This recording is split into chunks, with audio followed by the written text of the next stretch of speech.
Hello and welcome, everyone. We are absolutely delighted that you have chosen to invest time in yourself and in this webinar experience. And thank you so much to Jessica, who is doing the presentation today. Of course, I get to brag about Jessica because she is a certified professional coach with the Center for Coaching Certification. She is going to share some information with you on her own background, give you some insight on that, so I'm going to leave that to her. I do want to address a few quick housekeeping things for all of you. So first off, to let you know, yes, the recording from today will be available on our YouTube channel. It's not something we're going to send you slides or anything. You will be able to see it again on the YouTube. I will email all of you the link to that. The other thing is, yes, you're in mute mode, and unfortunately, we got to keep it that way. There are a ton of people on the call today, and by keeping you in mute mode, we're managing sound and making sure it's clear and easily understood for everyone listening in. So what that does mean is when you have questions, and I will be actively monitoring the question panel, we want you to type them in. So I think most of you are familiar with how that works. There's a little control panel for your webinar system, and there's a place where you can type in questions. So I'll monitor that as we go and work with that. And then about halfway through, Jessica is going to take some of those questions, and then again at the end, she'll be taking questions. So you will have ample opportunity to get those answered. Several of you kindly submitted questions ahead of time. Jessica has ensured she's addressing those as she goes through the presentation, and then of course you get to ask follow-ups on them as well. So we're making sure we're covering all of that. Thank you again for being here, and Jessica, thank you for setting up today's presentation. It is going to be awesome. I'm going to go ahead and turn it over to you. Awesome. Thanks, Kathy. Welcome, everyone. Kathy, are we ready on the recording? Yes, we're going. Go ahead. Awesome. Fantastic. Well, I just wanted to thank everyone for coming by today and spending your afternoon with us. I am very excited to share my information on getting control of your business by communicating effectively. One thing I wanted to remind everyone is to make sure you're in a nice, quiet space. Make this your time. Shut the door. Have your tea or coffee or whatever it might be ready, maybe your lunch, and make this time about you. All right. Also, paper and pencil handy. I'm going to give you a lot of information today, which would be a great opportunity for you to take some notes and get the most out of this time that you can. And I'm assuming everyone can hear me okay, so I'm going to go ahead and get started. There we go. All right, just to give you a little background on me, or maybe a lot of background on me. I graduated from Kent State University in 1997 in education, actually, and my degree was in speech communication education. I had formerly tried to earn my degree in journalism, and after doing an internship at a radio station and a television station in Cincinnati, I decided that really wasn't for me. So the best next thing to do with all those credit hours was to get my certification or my degree in education with a focus on speech communication. From there, I was offered a position at the California Institute of Technology to teach a public speaking course. And I remember my mom saying to me, as I was a young 21-year-old, walking out the door to get on an airplane to fly across the country, "Hey, Jessica, I guess if you get there and you don't know what you're doing, they'll send you back." Thanks, Mom. But she was right. It was a really huge position for someone my age and with not much experience. But I did go there, and I blew it away, and I had a great experience working at Caltech that summer. I came home after that project was over, and I decided to teach at my alma mater, where I'd gone to high school, and I taught a communication technology course. After working with many students that had lots of issues, I felt like a counselor already. I was dealing with kids who didn't really want to learn math and science English, but rather wanted to learn how to survive, where their next meal was coming from, who was going to take care of their baby, etc. So I thought, well, I might as well get paid to do this, have my own office, and I earned my master's degree in school counseling and decided to change schools, and that was a school I recently worked at. I was there for 11 years working with intermediate aged students. Loved that position, but it definitely was very tumultuous, very difficult, very stressful. And I really was trying to find an outlet, something different to do, but I really didn't know what that was. About that time, I got divorced after a 12-year marriage, which was very difficult, and I needed some positive change in my life. I'd had a lot of negative change up to that point. My mom had passed away, my marriage ended, so lots of changes. So I thought, my gosh, I can't deal with this negative job anymore. This is too much. So I decided to get my certification in coaching because, as you all know, coaching is future focused. So we're not dwelling on the past. We're learning what we're going to do differently in the future. And I love that idea. So as Kathy had mentioned, I got certified through CCC. And I quickly started up a business, which is now called Get To It Coaching. Started out working with moms on communication skills, how to organize, how to prioritize, since I'd done that a lot as a school counselor. Then I kind of morphed into working into more communication with businesses, which is what I'm speaking to you about today. And finally, I found a niche that I've been working on recently, which I call Dominating After Divorce, which is helping women reorganize their lives after the big D, helping families and helping them put their lives back together after divorce. So I've sort of been all over the board, but communication has been just a huge piece of every component there. So that's why I'm so passionate about it, because I feel like that is the key to most things in our lives. We'll talk a lot about that as we get started here. So in August of this, well, past year, I guess, 2014, I quit my job of 11 years. $70,000 a year, insurance, all the good stuff. I just left. I sold my home that I lived in for 9 years, and I moved south for inspiration, and now I am running my full-time business, Get To It Coaching, beachside in Florida.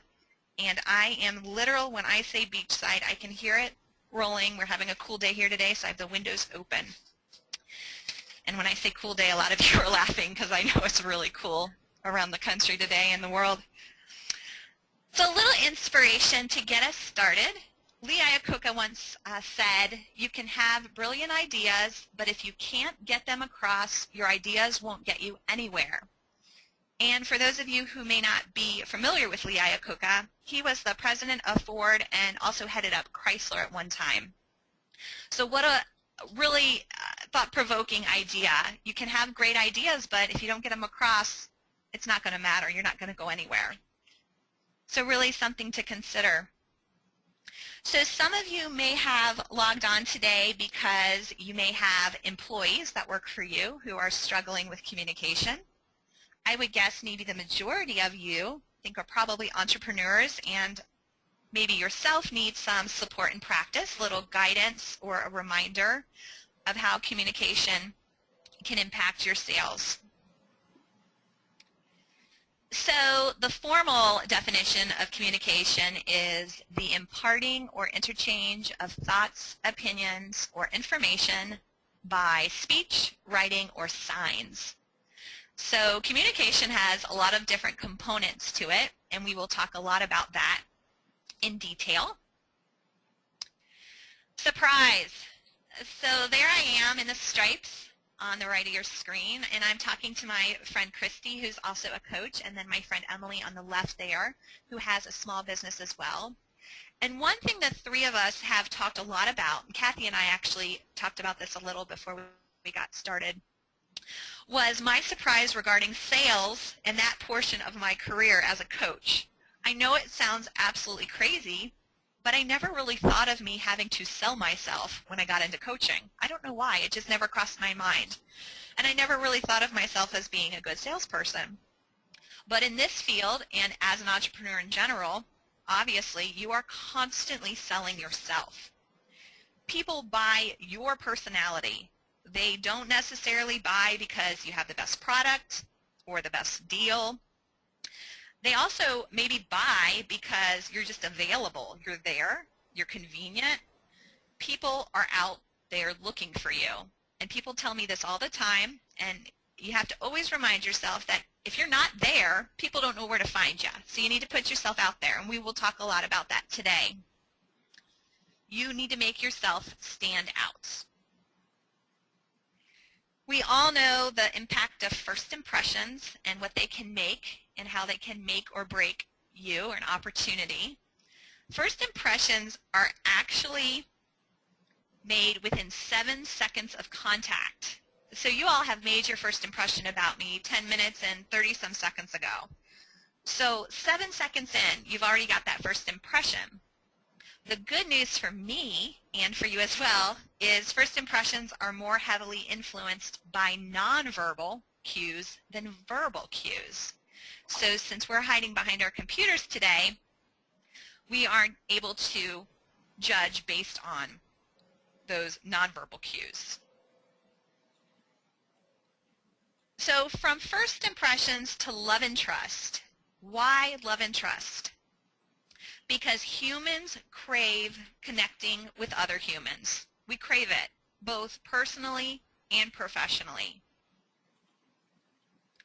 According to Linda Richardson's book, Changing the Sales Conversation, there is nothing wrong with wearing your heart on your sleeve in business. It can actually be an advantage. I think sometimes we question this. In Daniel Pink's book, To Sell is Human, he says, make it personal and make it purposeful. That's Daniel Pink. And then David Kelly, sort of a smart guy, founder of IDEO, which fashioned Apple's mouse and P&G's Swiffer, feels the most important thing in business is to be human-centered. According to Linda Richardson again, when clients trust you, they open up to you, they listen to you, they partner with you, and they are more apt to buy from you.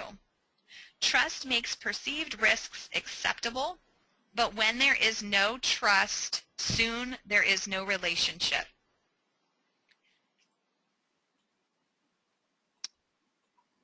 Communication skills depend on our success in life. Look at this. 85% of our success is directly connected to our communication skills. 85%. So we must choose what we communicate wisely and remember that people only know what we choose to share with them. So today, in the next 47 minutes or so, we're going to talk about 6 keys to finding and keeping quality clients through fantastic communication. So for some of you, this may be a refresher. For some of you, this information may be absolutely new. But what I want you to do during this time together is to think about what you could do differently communication-wise to get better control over your business. So which of these ideas could you incorporate into your business model to gain clients and increase sales? So be thinking about that as we move forward. Okay, Communication 101. These are the basics, folks. The second thing we're going to talk about is following through. Happy clients, relating, knowing your topic and or product, and boundaries, or as I like to call it, keeping it professional. All right, Communication 101, here we go. Smile. None of you know me face to face, but a smile is something I always have on my face, even when I'm doing webinars, can you tell? I definitely think smiles go a long way, whether you're behind a screen or face to face with somebody. This smile lets off such a positive vibe and can really help you in communicating with others and allowing yourself to be more approachable. Smiling is actually a universal symbol, and those of you on this call, I know we've got some people from Sweden and Vietnam. I'm here in Florida in the United States, so what I hear is the smile is universal. So anywhere you smile, it means the same thing. So you're not going to lose on a smile like you might with a handshake or eye contact, which can be different across on different countries. So smiling is super important, universal, as well as the raise of the eyebrows. So if you are face-to-face with someone, raising your eyebrows is a signal of recognition and acknowledgement across the world. Mirroring body language, of course, this is difficult when we're not seeing each other, but when you're working with a client or potential client, making sure that you're in sync with their body language, mirroring what they're doing. So if they're leaning forward, you're leaning forward to join them. You're not making it awkward or very robotic. It's nice and relaxed, but you're mirroring what they're doing to let them know that you're listening.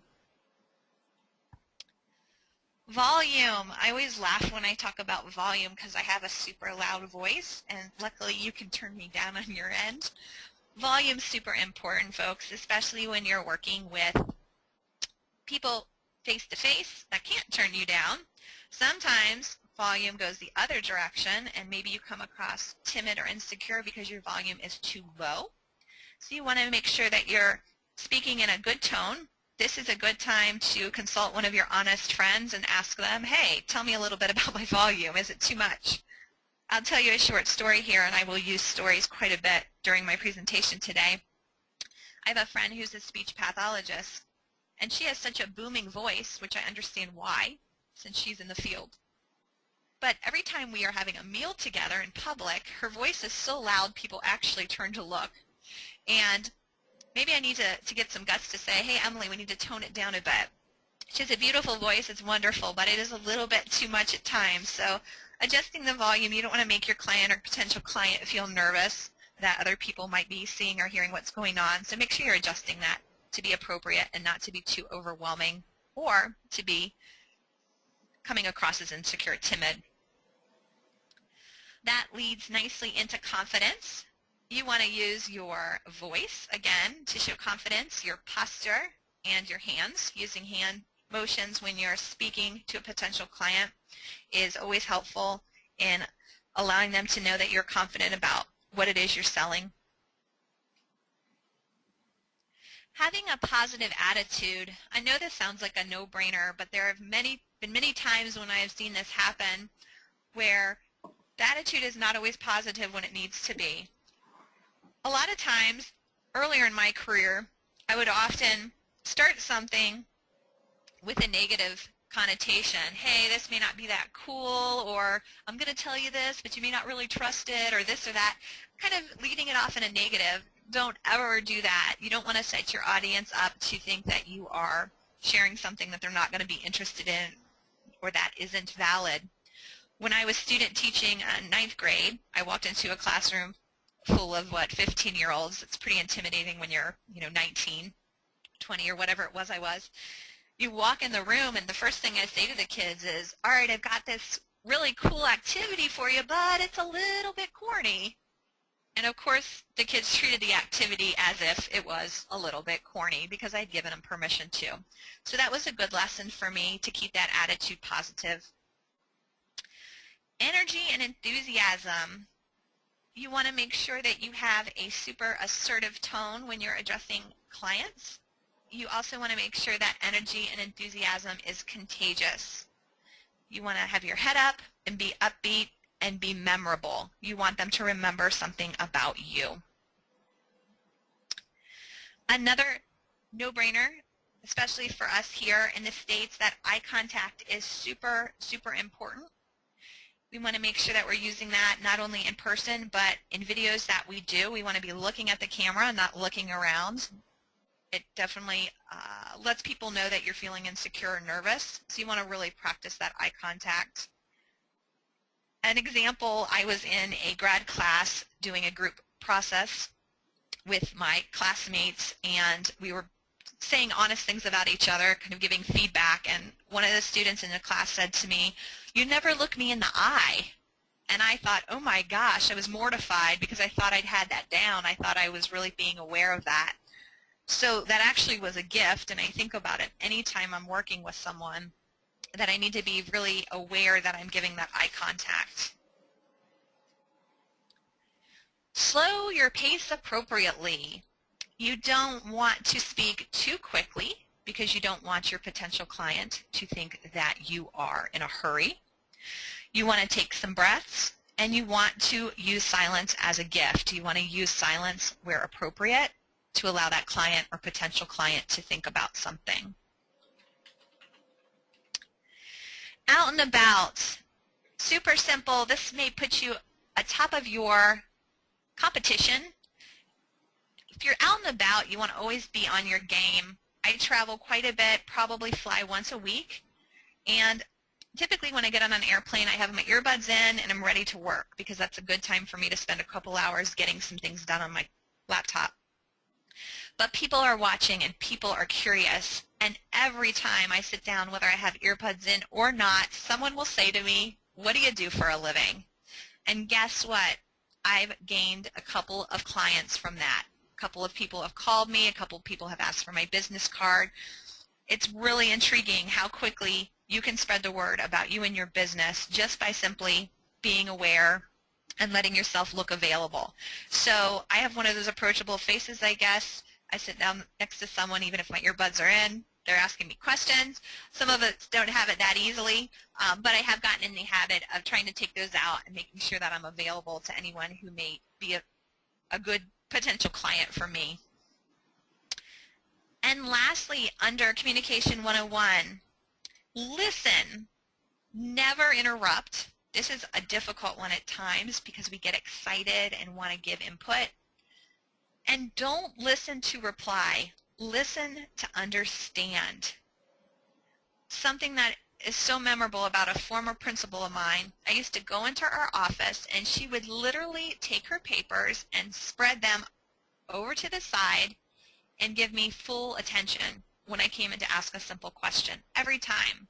She was a great listener, and I really appreciated that about her. So that's Communication 101, the basics. Okay, following through and keeping in touch. Snail mail.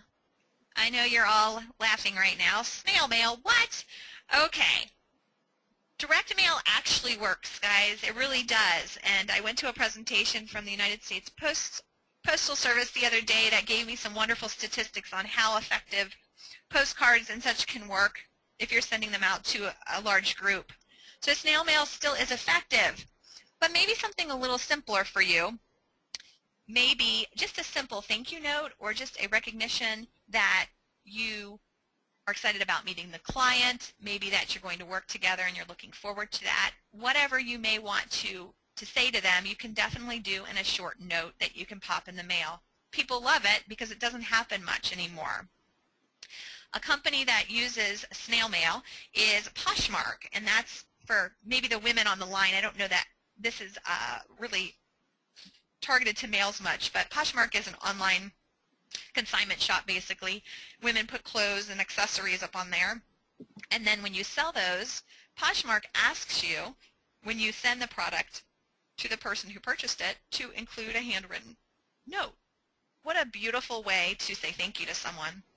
Someone you don't know, but someone that's a client, a customer, and maybe not your business, but they just bought something from you. They bought a product from you. They bought something that you are selling out of your closet. So just a great way to keep things going. So again, when you're doing thank yous or you're thinking of things you need to say to clients or potential clients, maybe you do that through a short note. Texting. You want to be careful with texting. You don't want to become a crazy texter and over-texting. You also want to make sure that you've been given permission to use this person's phone number. So if they've given it to you, I'm assuming that's permission. Just simple text, maybe just hope it's a great day, have a great Monday, maybe just looking forward to meeting with you on Tuesday or whatever it might be. Just a simple text to let them know you're thinking about them. Social media. And I know a couple of the questions today that came across early were targeted at, how can you maybe be different than your competition? Social media is one way, and how can you advertise yourself? Guys, this is huge, and if you're not using social media, take my advice and give it a try. It's not going to hurt. Go ahead and take some notes here. This is just fascinating, some of the statistics. Pinterest, again, 80% of females are on Pinterest, so this is more female targeted. It's the 4th largest traffic worldwide. Pinterest has the 4th largest traffic worldwide. 80% of females are on Pinterest. So if your product or service targets females, you need to be on Pinterest. Pinterest is amazing. If you've not checked it out, go there today and try it. Facebook, you'll see me quite a bit on Facebook running ads and boosting my posts.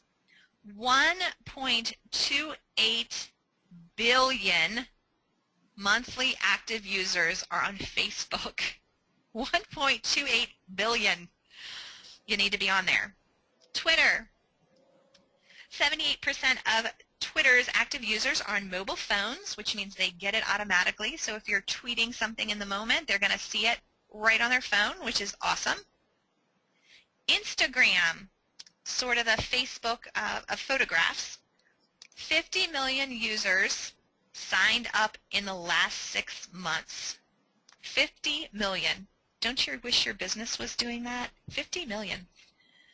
LinkedIn, for those of you who are targeting maybe students or recent grads, younger crowd, 39 million students and recent grads are on LinkedIn. So that's a great place to be. Actually, everyone needs to be there, but that's your target. That's a fantastic place. And blogging. 77% of internet users read blogs. 77%. I've got one. You need to have one too. Hey, it's a great excuse to journal.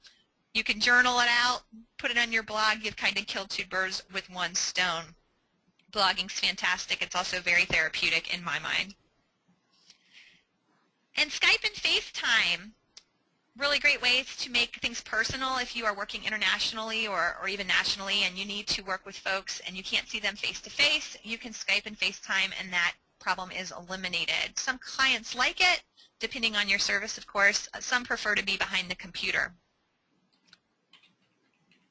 Making phone calls. I have a great sneaky thing you can try. I learned this as an educator, and if you all have kids, I'm sure you're going to laugh when you hear that our principal shared this with us. Many times as a teacher, you would call home and you would be stuck on the phone for an hour just to say a simple, 2-minute spiel. All of a sudden you were stuck on the phone and you've got your own kids, your own thing at home you have to take care of, so it wasn't really good to make phone calls at the end of the day because then you were stuck there late. So our principal introduced us to something called SlyDial, S-L-Y-D-I-A-L. And SlyDial is awesome because you can actually call someone and it goes straight to their voicemail. They don't see it ring or hear it ring. It goes straight to voicemail. So just a great way, again, to just drop those short little reminders. Hey, it was great to meet with you on Tuesday. Looking forward to our next meeting on Thursday. Whatever it might be. Just a great way. That way you're not stuck on the phone. Obviously, you don't want to use this to sell your product or anything like that, but just maybe reminder calls or, hey, thinking about you type things. And after hours contact, another really neat way to reach out to potential clients or customers. I had this happen. I went to see a chiropractor here in Florida after my move. He met with me at about 8 a.m., adjusted, and I went home. I hadn't been adjusted in a long time, so he knew that. About 6:30 that night, I got a call from his office, and I thought, oh my gosh, they must have found something. I guess I'm dying. I don't know. And the good news was he just wanted to simply tell me, hey, Jessica, things were great. It was wonderful. Just wondering how you're feeling. There was a lot of adjusting today. And I thought, wow, this person took time out of their Friday evening to call me to ask how I was feeling. Now, we're going to talk about boundaries a little later, so you want to be careful with how you use that after-hours contact, obviously. But I thought it was just a fantastic thing. And, obviously you don't want to scare anyone, and I really didn't think I was dying from a chiropractor visit. But I did think it was such a neat way to reach out to me. So again, what works best for you and your purpose? Which one of these works best for you and your purpose? All right. Happy clients, we're going to go through this third slide and then I'm going to take some questions. Just a couple things about keeping clients happy. I know this was a question from someone out there, so go ahead and pay close attention to this section so I can hopefully answer your question. You want to always remember things about them personally. Maybe just take 4 things per client, potential client, and document them in the back of your head or jot them down. I always have to write things down.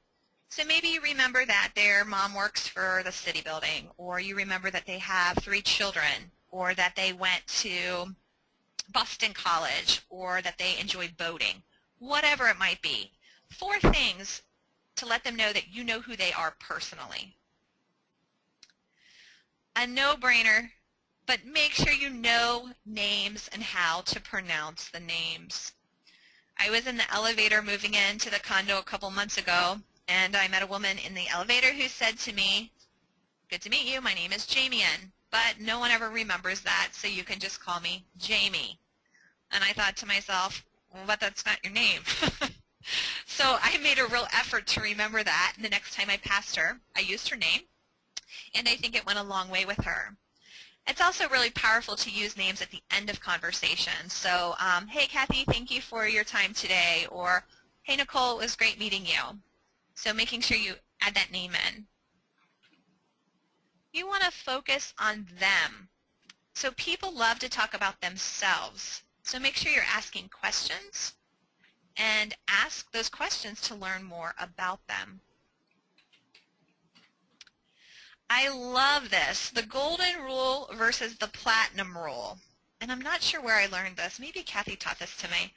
The golden rule, you've all heard, in its simplest form states, treat others as you would like to be treated.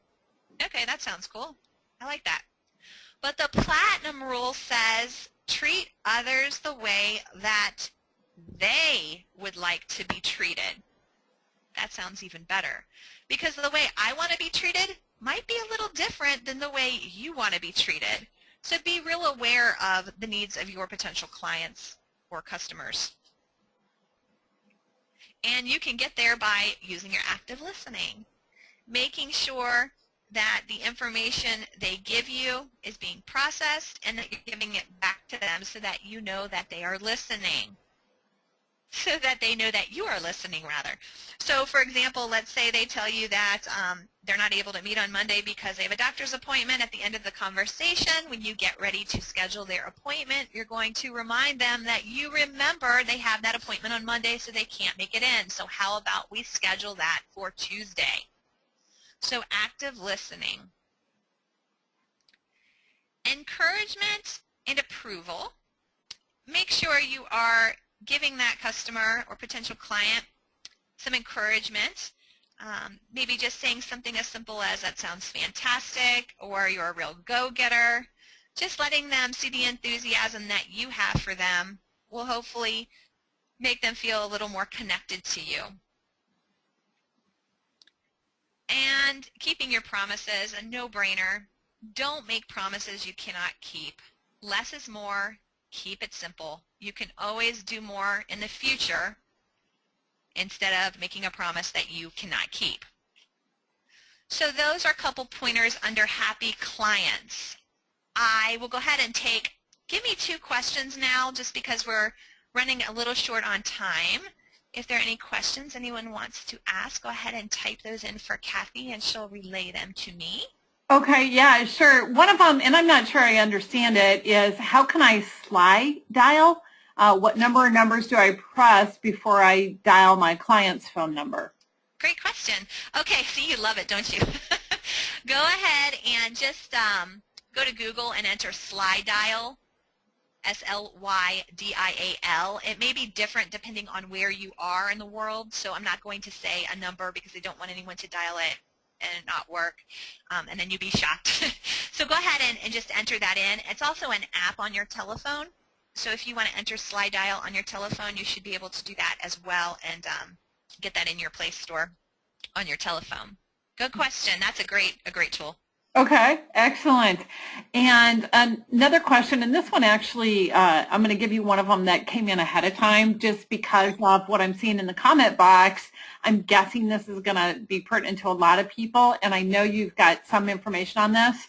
So very specifically, how can I increase the number of clients? Sure.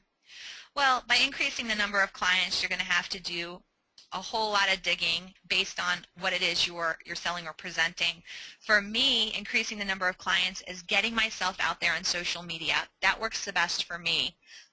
Doing guest blogs, blogging myself, doing webinars. Guys, this is what I'm doing to help spread the word.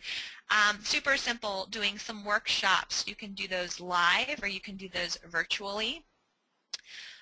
Talking to people, networking. I was at a networking event this morning, passing out your business card, doing radio, doing print ads. Honestly, I just moved to this community.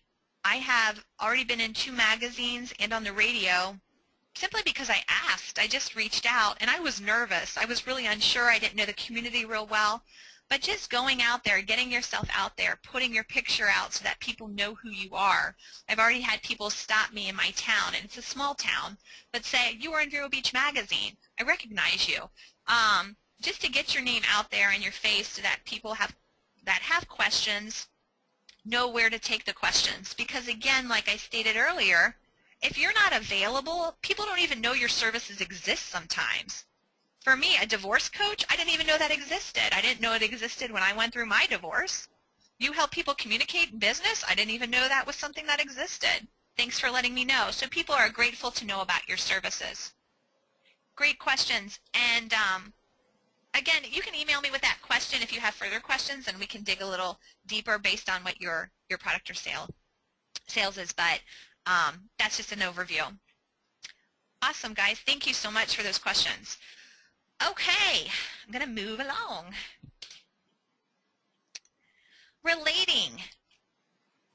Here's some more great information about increasing the number of clients. Relate to people. You can do this by sharing stories with them. People love stories. You can tell I've used a lot of them today. Tell stories about your product or your service or even an experience. So just sharing stories. Listen more, talk less. Funny coming from me today, but you don't want to say too much. You don't want to sound desperate or unsure. You don't want to appear insecure or nervous. So you just really want to listen. Take time to take stuff in. Be transparent, and this is really big, especially when you're starting out.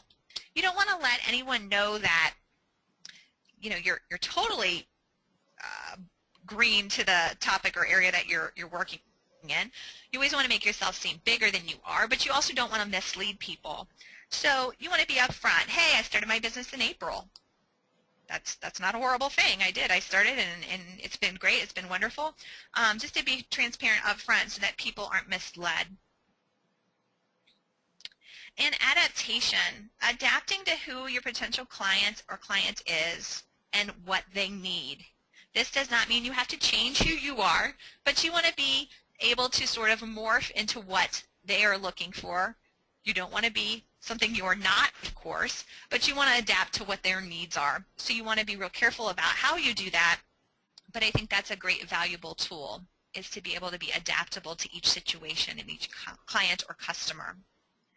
And to be approachable. You want to appear approachable, and the number one way I believe that you can do that is by showing that smile and being out and about and taking those earbuds out. Knowing your product and service. Again, a no-brainer, something that you obviously know as an entrepreneur or salesperson, that you need to know your product and service. And a couple ways you can do that. Once again, it shows its face, confidence. Don't beat around the bush. Present, and present it strong. You know what you're talking about. Deliver it. Offer options. Make suggestions.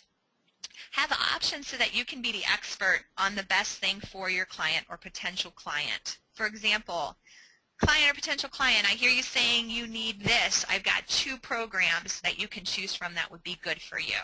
So giving them some choices, not making them feel stuck.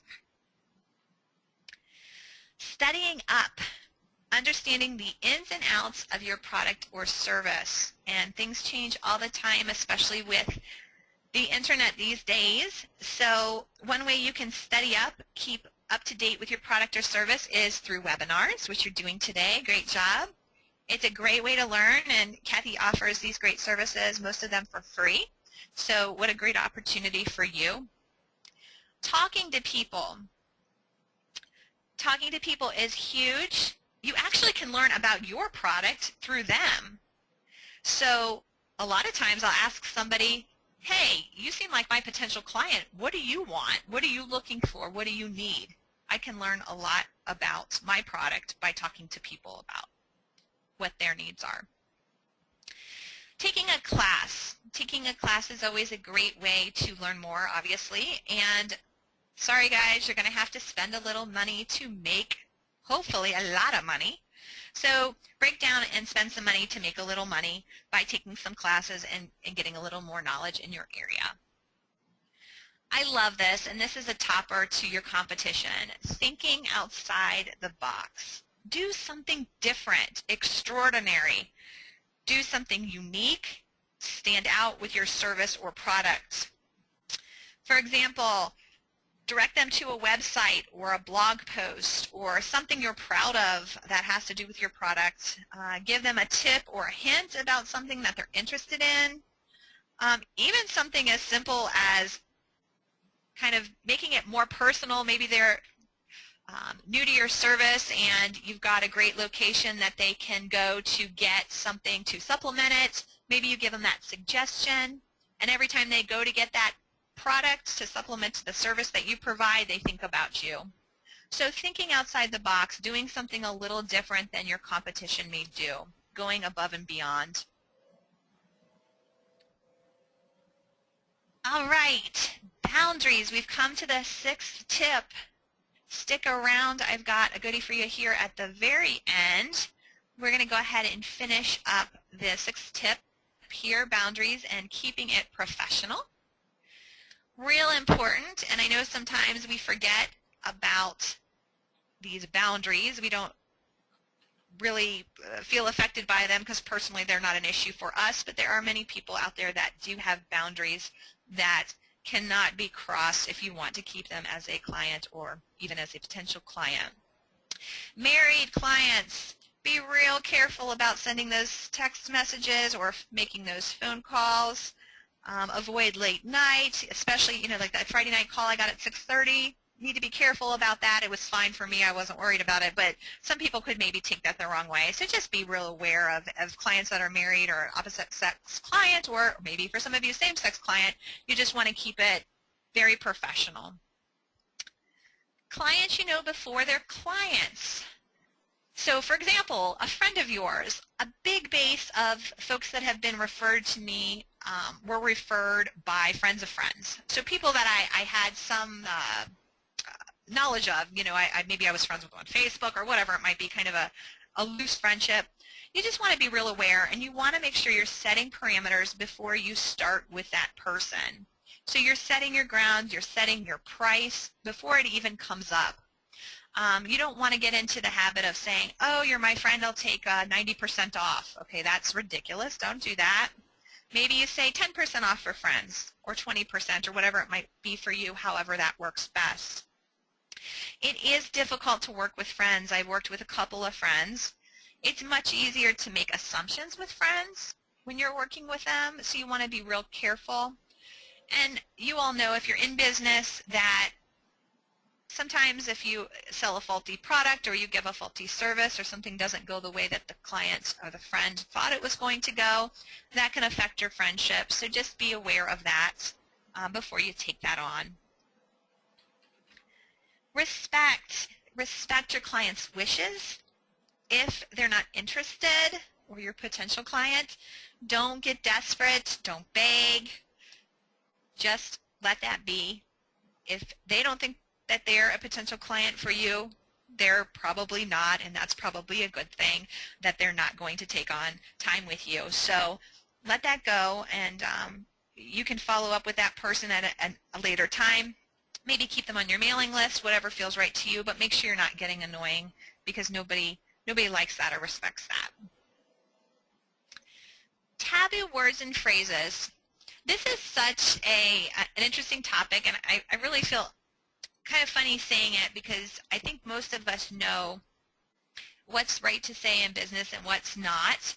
But I have found out through my experience that not everybody maybe is as aware. I think maybe because I came from a school where everybody is very compassionate and trying to make everybody feel good, that maybe I'm a little more aware of it than others might be.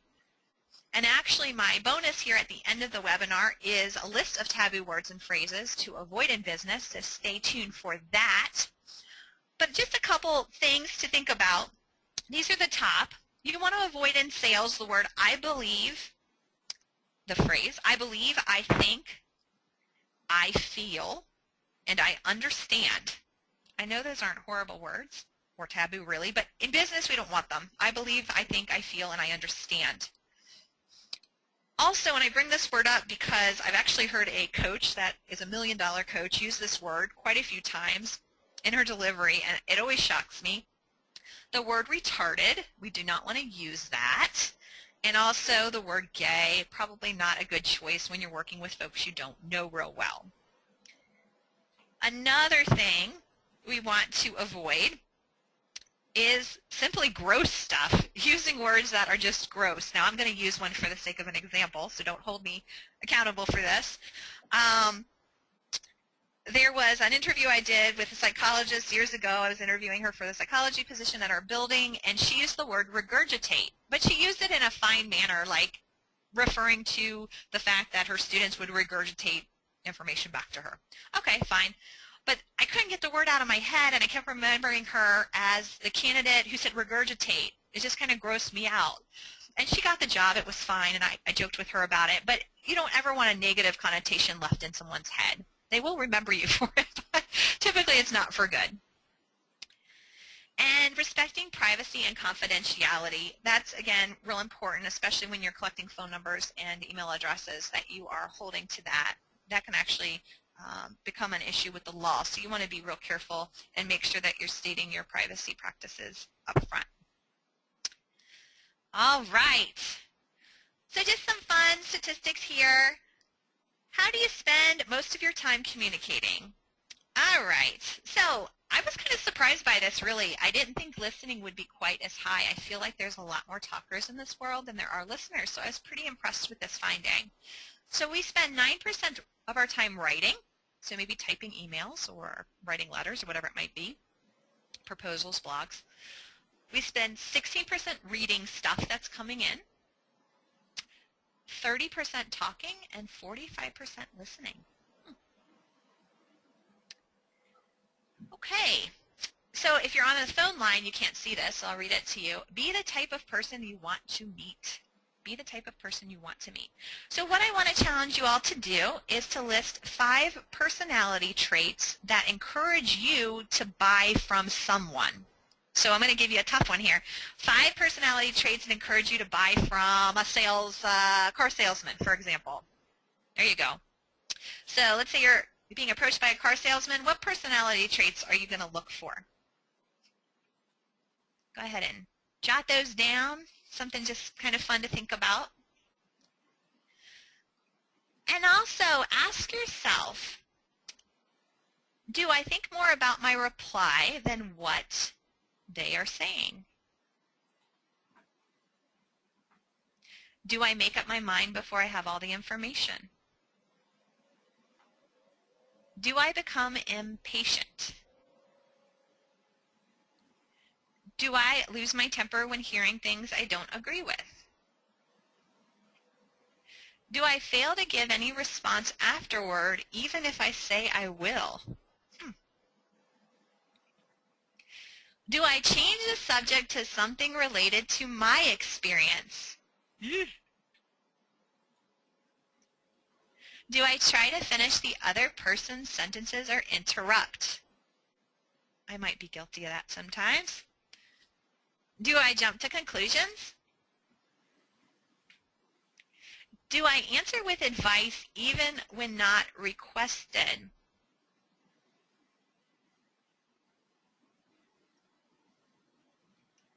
Okay, so just a couple things to ask yourself. Are you a good communicator? Based on some of those answers, maybe it's something you could work on, or maybe you're great. So studies have shown that 7% of what we communicate is based on what we say. So what you're hearing right now, you're basing things on 7% of that is based on what you're hearing, rather.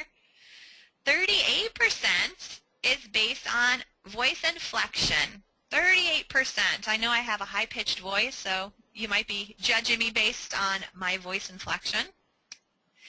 55% of what we communicate is based on nonverbal cues. Aren't I lucky today?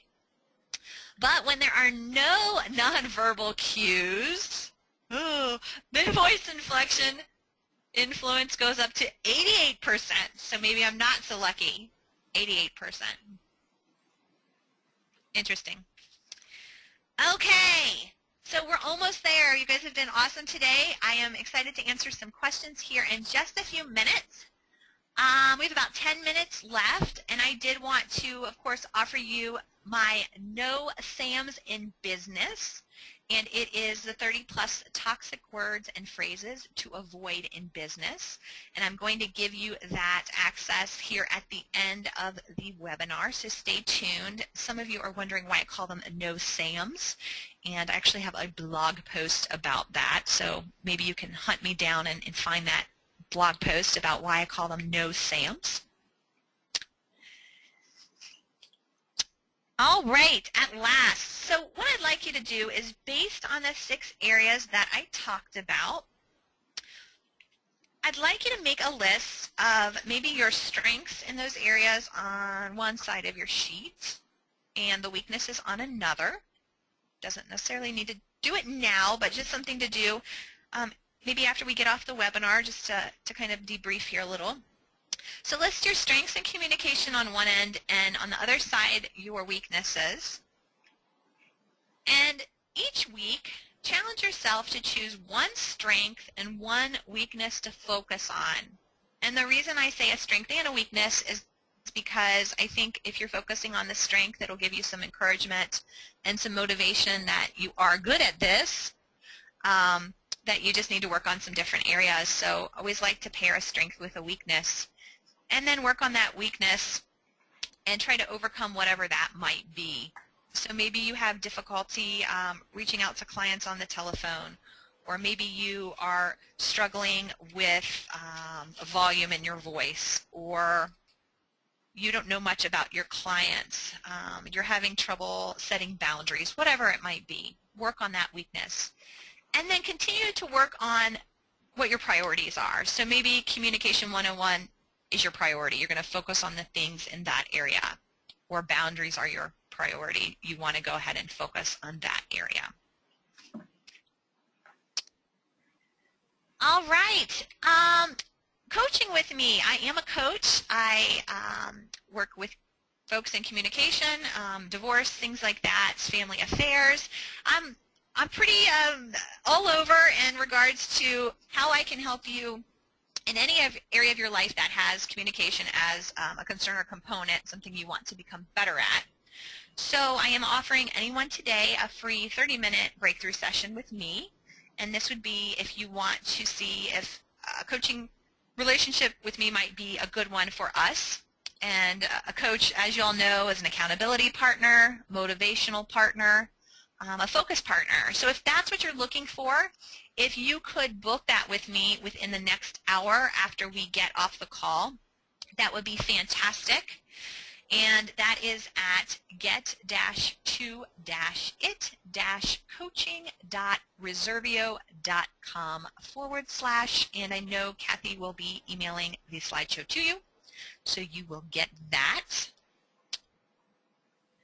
And there's that good old link at the bottom if you're interested in the No Sams, the toxic words and phrases to avoid in business, www.get-to-it-coaching.com/bonus, and you can go ahead and get that off the screen. Again, Kathy will email that to you after our time together today, and you can grab that bonus.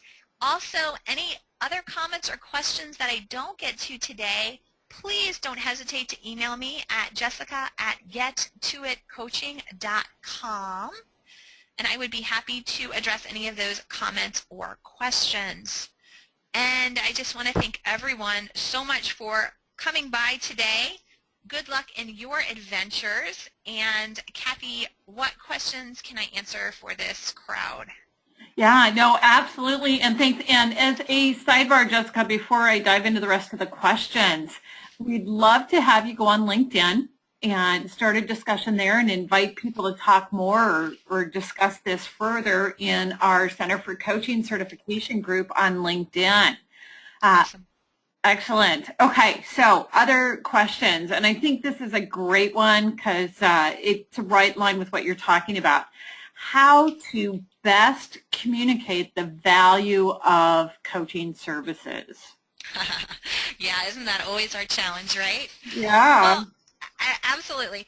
I think the best way to communicate the value of coaching would be just to talk about what the benefits of it are and how you're really focusing on getting a client to move forward. You're kickstarting. You're allowing them to have an accountability partner and a leader to help them move forward in their adventures. I don't think a lot of people, at least where I live, are real familiar with what coaching is. They always want to call me a counselor. It never fails. I'll say coach and they'll say counselor. And I say, no, no, no, no.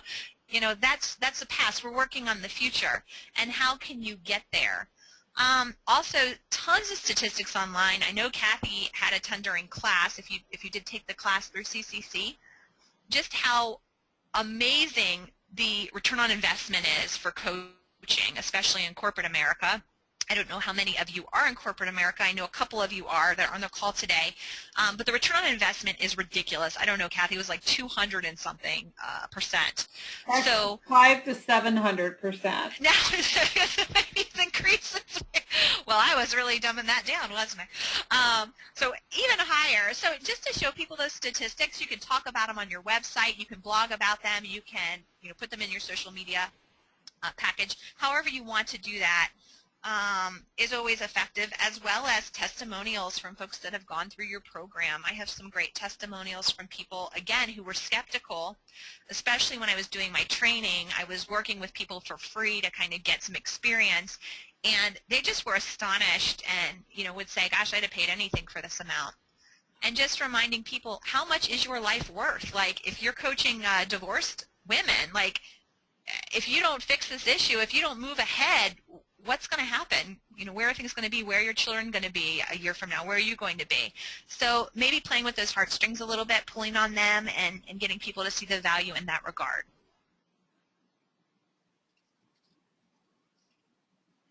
All right. Excellent. Excellent. Thank you. And then another one, and I think this is great as well. What is the best technique to uncover sales resistance? Good. I talked a little bit about listening.